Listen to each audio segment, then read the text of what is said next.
واش في اخبارك اخويا؟ كاينه واحد الحاجه بسيطه وثمنها رخيص ودورها اساسي في تربيه الاغنام وكتعاون الكسيبه مزيان على النمو بشكل كبير. هاد الحاجه هي الحجر ديال الاملاح المعدنيه، السر اللي كيعرفوه بزاف ديال الكسابه وما كيستغناوش عليه.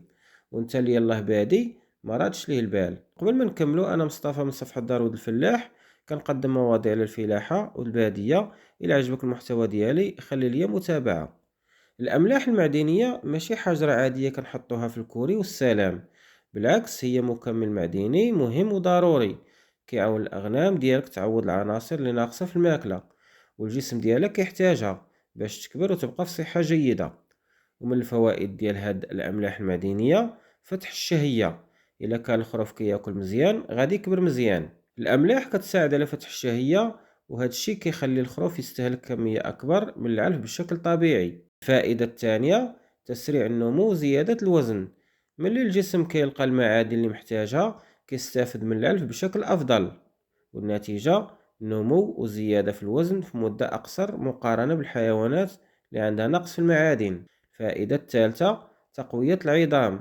أحجار الأملاح كتحتوي على معادن مهمة بحال الكالسيوم والفوسفور اللي كيلعبوا دور أساسي في بناء عظام قوية وسليمة للقطيع.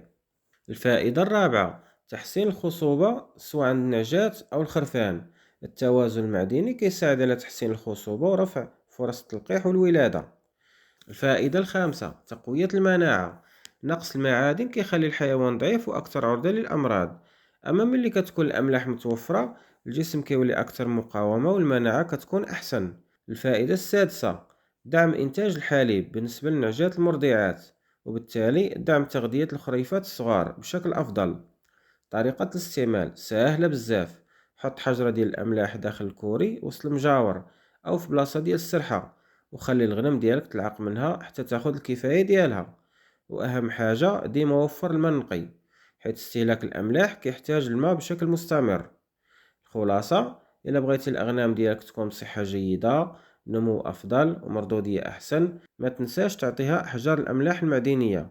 ثمنها بسيط ولكن الفوائد ديالها كبيرة بزاف على صحة وإنتاج الأغنام. وفي الأخير اكتب لي في التعليقات واش كتستعمل أحجار الأملاح وشنو النتائج اللي لاحظتي على الأغنام ديالك.